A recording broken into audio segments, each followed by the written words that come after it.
guys, Spirit Guide Messenger po. Hi Scorpio! Scorpio, ang intention ko sa paggawa ng video ito naway mabigyan ko kayo ng kamalayan, ma-heal nyo ang inyong sarili, at magkaroon kayo ng self-love. Okay? So Scorpio, ngayon, ang aalamin natin ay yung true love mo. Yung right person na para sa'yo.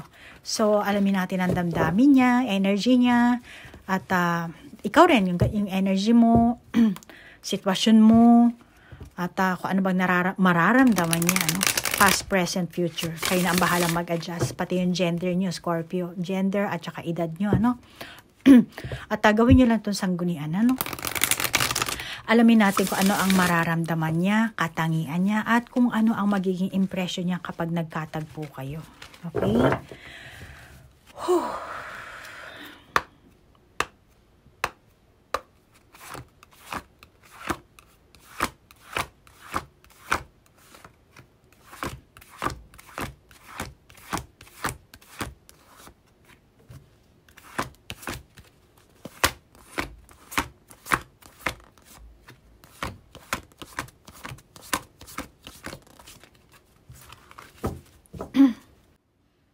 Meron tayong dyan, The Wonder of Colors, Power, tabi lang natin muna ito.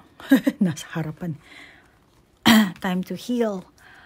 And Inspirational Mediumship.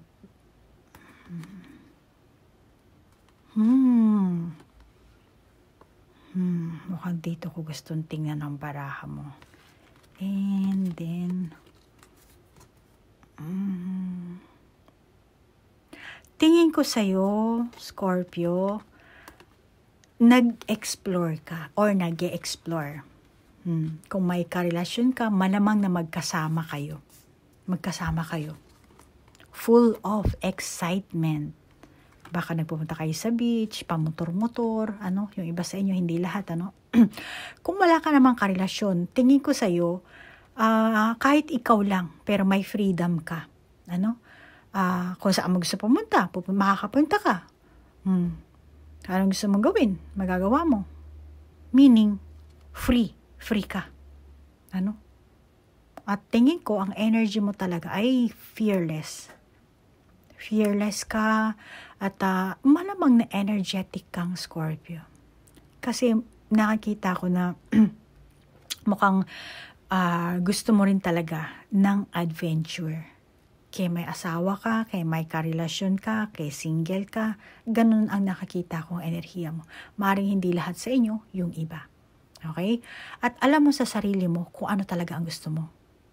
At kung ano ang gagawin mo.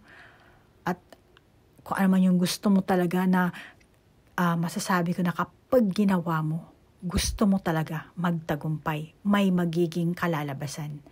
May magkakaroon ng shape talaga. Ano? Malamang na may mga tao sa paligid mo na nahihirapan unawain ikaw. Yung mga pinaggagawa mo sa buhay mo, sa everyday life mo. Kaya sinasabi siya, ano ba pinaggagawa ni Scorpio? Nasaan na naman si Scorpio? Wala, ando, nagmotor na naman, nagpagala-gala na naman. Kaya kung may karelasyon ka, malamang na hindi kayo, yung iba sa inyo, no? Malamang hindi kayo nagkakaintindihan. Kasi talagang very adventurous ka, very active. Ano? Talagang energetic ang nakakita ko sa iyo dito sa mga barahan natin. Kaya malamang yung iba sa inyo nahihirapan na itong person mo na hindi makasabay. Hindi makasabay sa tugtog mo. Kuha lang ako ng ano.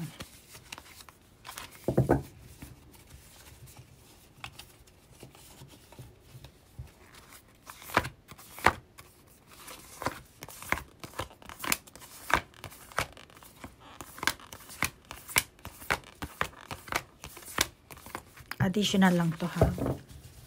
Kasi konti lang ang nakakita kong ano nito. New beginnings and community. New beginnings and community. Tingin ko sa'yo kapag hindi mo nakokontrol ang kaganapan, sobrang pangangamba siguro ang nararamdaman mo. Parang sobrang pangangamba. Lalo na may mga bagay naman na iniisip mo pa lang, wala pang nangyayari. Iniisip mo pala pero sobrang pag-aalala mo. Or, meron kang ginawa tapos may mga resulta na unexpected para sa'yo. Ano?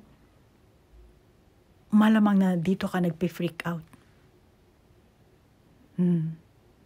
Yes, nandun yung takot at the same time na andun din yung excitement kasi may rainbow. At dito rin, kung titinaw nung pareho silang may rainbow. Diba? Ayan, So, meron kang ganong klaseng energy or sitwasyon. Kaya malamang na masasabi ko na dito may nasasayang na mga opportunity. Pero dito, may masaya. Masaya ang nararamdaman mo. O baka iba siguro sa inyo, ganun. Iba dito, ganun. Kasi, kahit sabihin mo, hindi mo makontrol, kung ano man yung pinapasukan mong sitwasyon, natural lang naman talagang hindi mo makokontrol kasi mangyayari at mangyayari, di ba? Dahil hindi lahat ng bagay ay talagang kaya nating kontrolin. Pero yan ang nakakita ko. At tingin ko sa'yo, marami ka pang gusto talagang madiscover. Yung iba sa inyo, gusto nyo talaga ng adventure. Lalo na pagdating sa love, Adventure talaga, baka okay lang sa'yo kahit na panandali ang affair lang yan, Yung iba sa inyo. Yung iba naman, naghahanap pa talaga kayo ng possibilities. Yung pareho kayong, yung meron kayo yun, Kung meron ka excitement, gusto mo, itong person na to, merong excitement. Pero yung iba sa inyo, mukhang panandalian lang. Nakita ko. Iba sa inyo, malamang na, kung nanligaw ka, tingin ko naman, masigasig ka naman. Let's say, ikaw yung lalaking Scorpio, Tapos kung meron kang gusto makapagrelasyon, tingin ko naman, ikaw yung tipo ng Scorpio na masigasig. So, yan ang nakakita kong sitwasyon mo, enerhiya mo. Okay? And then, move on naman tayo sa sitwasyon ng iyong person, yung energy niya, yung true love mo, yung right person na para sa iyo. Alamin natin.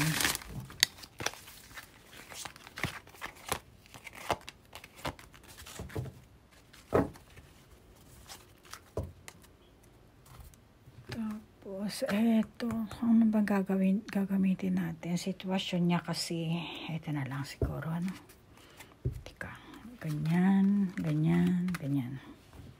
Tapos, eto.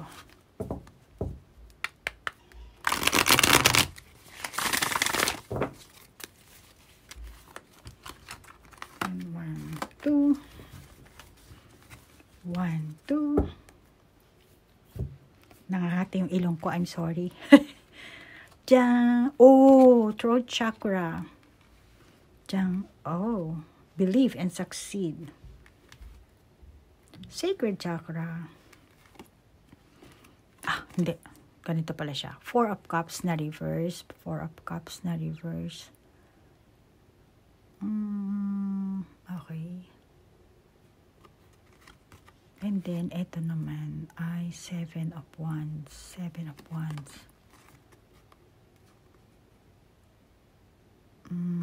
Okay. So, ang energy ng person na to, or masasabi kong sitwasyon niya, meron siyang bagong pakikipagsapalaran. Or nakikipagsapalaran siya.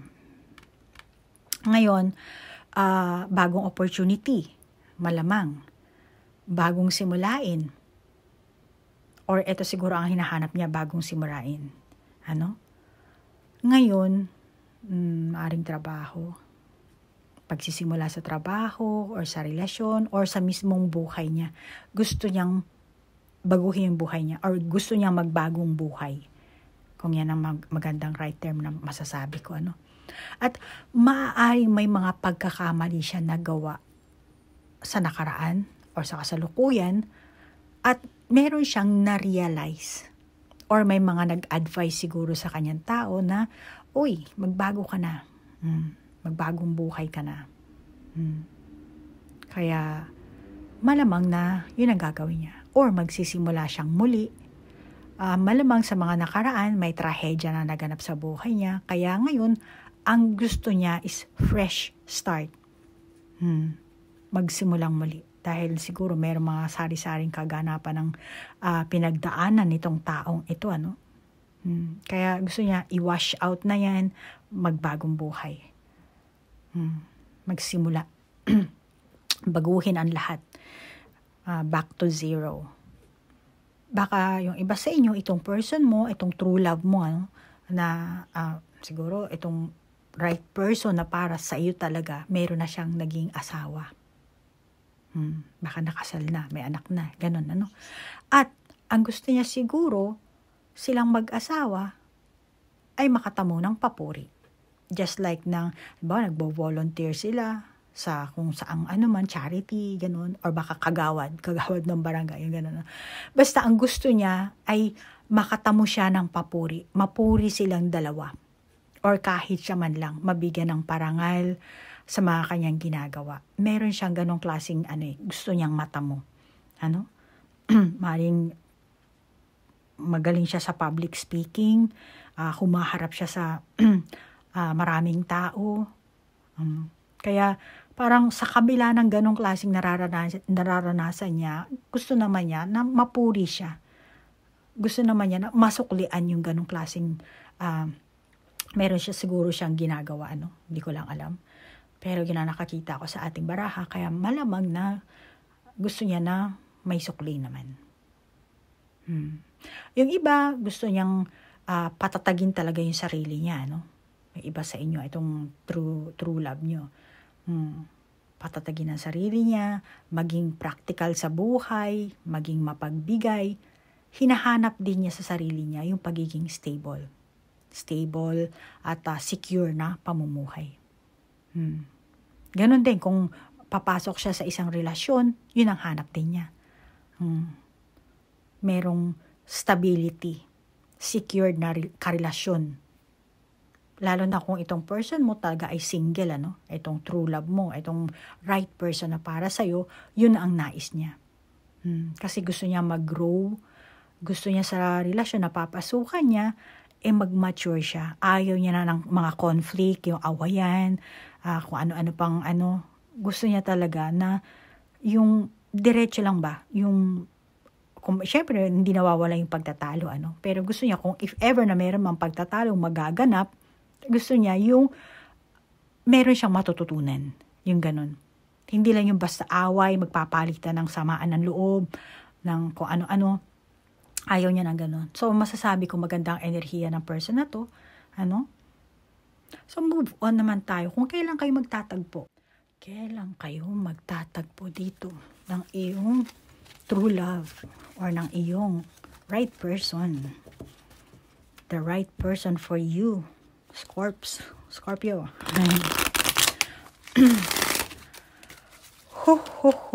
Hanapin natin.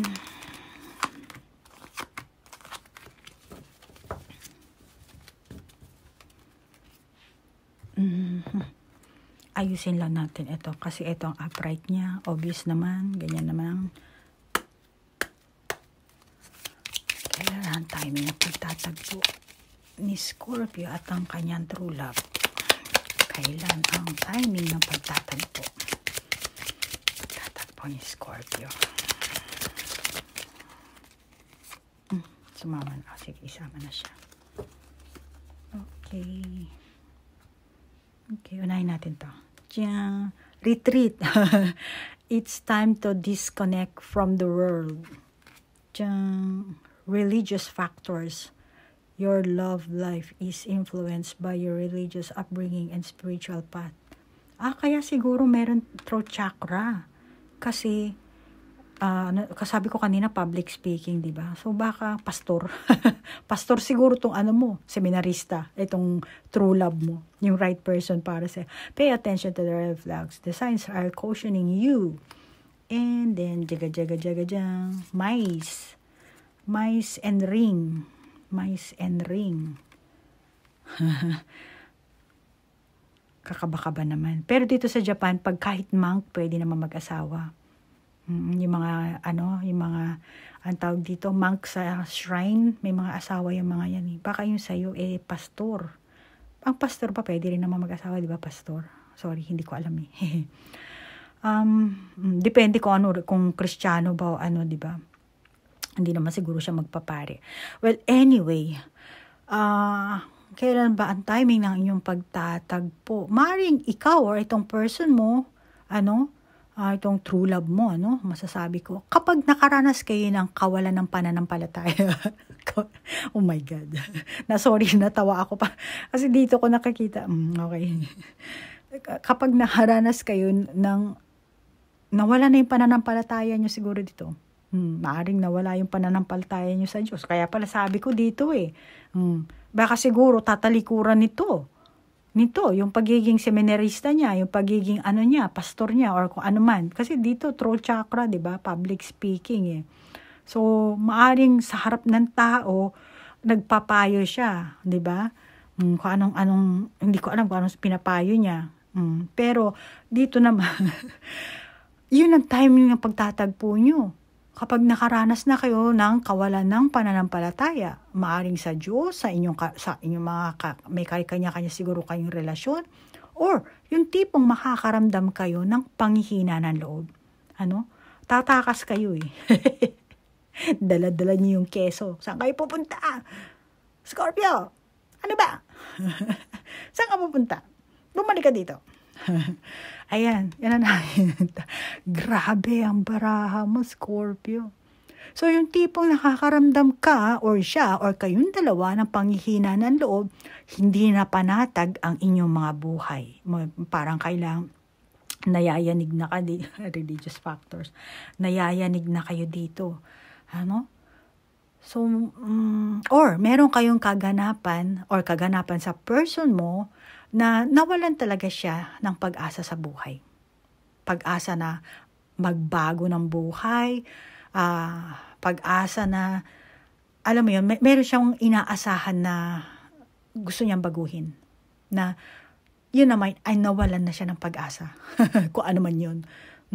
Umasa rin siguro siya na makakabangon siyang muli. Baka yung iba sa business, nalulun. Or kung ano man ang pinasukan niya na umaasa siya na makakabangon siyang muli. Pero mukhang kahit anong gawin niya, nadidismaya siya sa mga binabalak niya, sa mga planong ginagawa niya, na hindi talaga nagdulot ng magandang resulta. Kaya nga evacuation ang nangyayari dito sa dagang to. Ito naman, on the way papunta doon. Pero nag-ano naman siya, pinag-iigihan naman niya, gagawin niya. Hindi naman siya talaga nagtatagong totally, And sadyang ganun nga lang, walang magandang nagiging resulta, At yung tipong dati niyang mga hamon sa buhay, maaring nalalampasan niya yung iba, nagagawa niya ng paraan. Maaring nawala na rin siya ng tiwala sa sarili niya. Kaya kung ano man yung mga masasabi kong difficult situation sa buhay niya, na naghangad siyang baguhin, walang resulta. Naghangad siya ng pag-asa, pinag-igihan niya, gumawa siya ng mga paraan, ganito, ganyan. Yung iba nalampasan niya, yung iba wala pa rin. Pero kung ano man yung pagsubok, yung mga challenges na meron siya, yun ang timing ng inyong pagtatagpo. Okay, Scorpio? Gawin mo na lang na sanggunian. Or, yung timing ng pagtatagpo nyo, itong person mo, masyado niyang sinisisi yung kanyang sarili. Kaya nawala na rin siya ng ganang makipagrelasyon. Or, mismong magmahal ng tao, nawala na sa kanya yun. Nawala na yung mga pangarap niya na magkaroon ng bahay, magkaroon ng asawa, magkaroon ng magandang pamilya, nawala na yun. Nawala na kasi siya ng tiwala sa sarili niya, tiwala sa tao, or naiwan na lang sa kanya yung pagdududa. Kaya malamang, ito ang timing ng pagtatagpo nyo. na sobrang hirap na siyang intindihin ang sarili niya, ang mga kaganapan, mga bagay-bagay na nangyayari sa kapaligiran niya, sa buhay niya, at higit sa lahat yun sa kanyang love life. Malamang na puno na ng negatibong isipan nito at ikaw ang magdadala nito sa kanya. Itong sing-sing na to. Ano? Ito yung pagtatagpo nyo at ito yung timing ng pagbabago rin niya. Nang dahil sa'yo, magbabago siya. Mag-iiba yung kanyang mindset. Malaking, ang tawag din malaking, hindi mo lumalabas yung Tagalog ko, malaking impluensya mo ang pag once na nag-meet kayo, kahit maging magkarelasyon man kayo o hindi, once na nagkaroon kayo ng pag-uusap, nagkaroon kayo ng communication, lalo na kung masinsinan na, nag-share kayo ng buhay sa buhay, then meron siyang marirealize sa mga kinikwento mo, sa mga pamapag-uusapan nyo. At yun ang timing din na parang babangon siya ulit talaga. Kung dati nawalan siya ng pag-asa, magkakaroon ulit ng pag-asa. Gagawa ulit, mag-iisip ulit. Pag-iisipan niya. Kung ayaw niya na makapagrelasyon, wala na siyang interest magmamahal ulit siya. Dahil yun sa pagtatagpo niyo. Alamin naman natin kung ano ang katangian niya. Sa katangian niya, ito ang gagamitin natin baraha. Okay? Ano ang kanyang katangian? Sabay-sabay na tayo.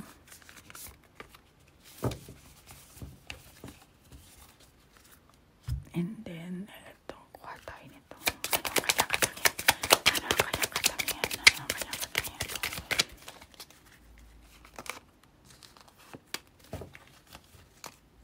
Hindi na natin ayusin yan.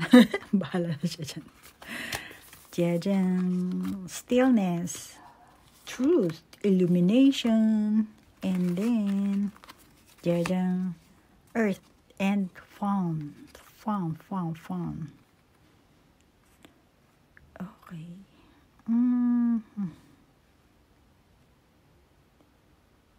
Maluhong tao ito, Pasensya na, ang ingay ng mga bata sa labas, nagtatawanan, baka nadadabing. Maluhong tao ito, magastos, gumagastos siya para sa kanyang hobby, sa kanyang, yung gusto niyang bagay. Maaring hobby, maaring yung, kung babae, mga borloloy niya, mga makeup. So, nakakita ko na magastos. Naglalabas ng pera ng higit pa sa kanyang kinikita. Kaya malamang na marami din tong pinagkakautangan, hiram dito, hiram doon. At isa pa, ang gusto nito is palaging equal.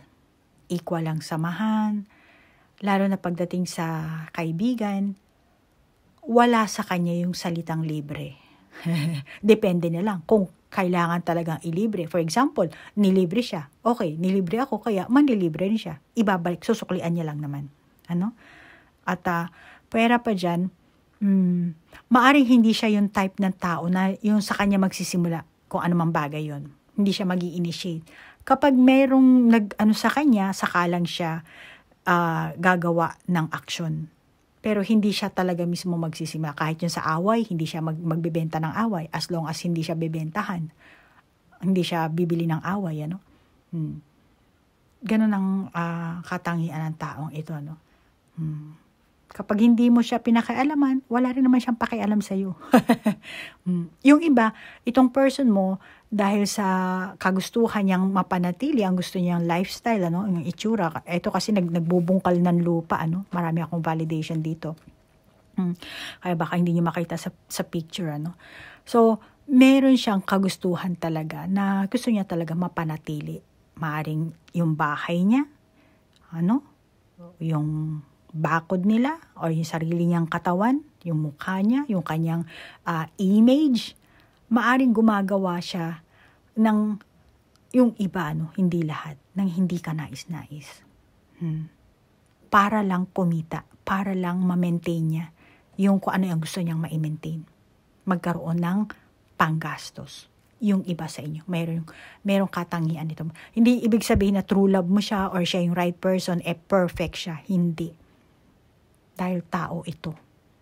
Okay, Scorpio? So, yung iba, at saka, alam mo, hindi pa siya handang magpatali. Yun ang nakakita ko sa kanya. I'm sorry, nangangati yung braso ko. Hindi siya handang magpatali. Pumasok sa isang tahimik, sabihin mong magkakaroon ng pamilya, hindi siya papasok sa hindi pa siya ready.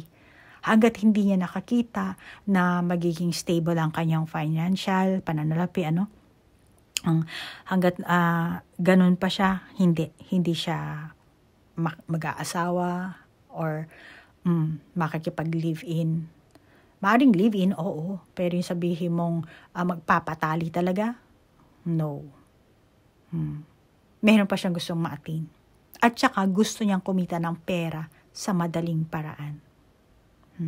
Ayaw niya maghirap, di ba? Parang bagyo. Di ba? Parang iniihipan. Ayaw niya ng ganun. Yung maglalakad ka, tas ang lakas ng hangin, di ba? Halos maano ka na lang, hindi ka na makasulong dahil sa yung lakas ng hangin dito, di ba? Tinataboy na. Ayaw niya ng ganun. Gusto niya yung lang, yung walang paghihirap at mata mo. Maaring yung iba, gusto talaga na mag-viral yung video niya. Bawa, vlogger, malamang na yung iba naman, mahilig bumili ng lottery. Mahilig sa gambler, para magkaroon siya ng instant money, di ba? O para meron siyang ganong klaseng hindi naman, lahat naman tayo nangangarap dream natin yan, So, malamang ganun ang dream niya, instant millionaire in just one night. So, may mga ganong klase siyang katangian. Pero, alamin naman natin kung ano ang impression niya sa iyo, Anong bang baraha ang gagamitin natin dito? Ito na lang siguro. Lahat, hindi natin nagamit ito, Wala pa tayo nagagamit na ito, Sige, ito na lang. So, alamin natin ano ang impression ng true person ni Scorpio. True person, true love. Person na para sa kanya. Ano ang kanyang impression kay Scorpio? Check it. Ang dami. Sorry. Ang dami.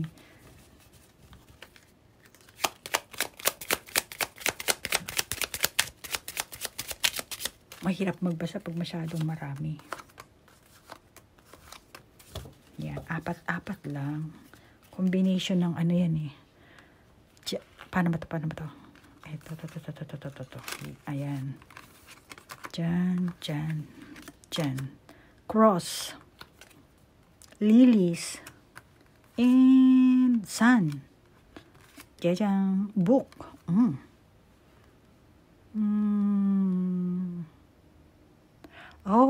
Tingin niya, ang tingin ng person na to sa'yo, itong true love mo, itong right person, Scorpio. Tingin niya sa'yo, kasi may libro, tas may araw, may lilis. Etong tatlong barahan lang na to, masasabi ko, tingin niya sa'yo, ikaw ay passionate na Scorpio. Creative, And may potential. May potential, talented, at handa kang sumabak sa mga challenges. Yan ang impression niya sa'yo, Pero hindi ko sinasabing niya ng talagang enerhiya mo. Impression lang ito ng true love mo. So tingin niya sa'yo, challenger ka. Challenger ka sa buhay, sa trabaho, kahit sa ang larangan, O babae ka mang or lalaki ka mang Scorpio, ikaw na bahalang mag-adjust, at kung ilang taong ka na. So, tingin niya sa'yo, meron ka talagang fighting spirit. Lalo na kung ikaw ang Scorpio na babae. Parang, kababaeng tao, believe siya sa'yo. Talino mo, ang mo, mahilig ka palang mag-aral, mahilig ka palang magbasa-basa, handa ka palang kahit mainit ang araw, maarawan, okay lang pala sa'yo, wala kang arte. Yan ang image niya sa'yo. Mahilig ka pala sa Bulaklak, ganyan. Mahilig ka pala sa Casablanca. Mahilig ka pala magdasal. So, meron siyang impression sa inyong ganyan. Mahilig ka ba magsimba?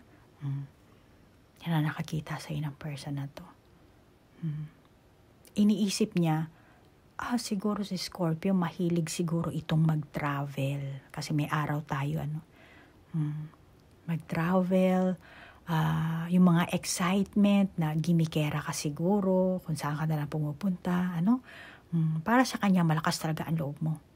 Kaya, ang nararamdaman niya sa'yo, mukhang, okay kasama to si Scorpio, mukhang masarap kasama to Kasi mukhang masayahin ka, mukhang energetic ka, di ba? Kung titingnan mo naman itong lilies at saka yung ating sun na baraha. Kaya yun ang niya, yun ang impression niya sa'yo. Meron din siyang expectation na sana may turo mo sa kanya. Maturuan mo rin siya kung ano man yung pinag-aaralan mo. For example, ito libro to, pero marami yan. For example, nagmamaneho ka ng kotse, motor, tricycle, or nagbablog ka, Basta, nag-iisip siya na, mukhang eto si Scorpio, pag naging kakilala ko siya, or nagtagpo kayo, naging magkaibigan kayo, sa simula, syempre, hindi naman agad-agad, kayo. So, naiisip niya na mukhang magiging maganda yung maibibigay mo sa kanyang impluwensya. Para sa kanya, yung, may matututunan ako dito kay Scorpio. Sari-saring bagay. Maring masasabi rin na, ito si Scorpio, mukhang delikado. Ma-flirty ata siguro ito. Pero, meron siyang ganong, at the same time, meron ding negative side, baka flirt, malandi, or baka babaero, lalakero, mga ganon. Kaya, mukhang, tsaka, mukhang maganda ka naman kasi dito Gwapo, maganda. Yung maganda siguro yung hugis ng mukha mo, kaya pag tinitingnan ka niya siguro sa side view, na mas lalo siyang may in love sa'yo, magkaka-crush. Kaya mas lalo siyang makakaramdam ng interest sa'yo. So, baka talagang mag-init ang katawan nito, talagang mas gugustuhin ka talaga niyang maging kanya, maging kayo, maging magkarelasyon. So, Scorpio, yan ang nakita ko sa iyong reading. Kung naka-resonate ka, then take it. Kung hindi naman, just leave it. At kung meron kang sariling validation sa baraha, then ikaw na lang ang mag-validate. At nagpapasalamat ako sa iyong like, share, comment, at sa mga oras na inilaan nyo, sa mga bago kong subscriber, at sa mga cross-watcher din. Namaste po! Bye-bye!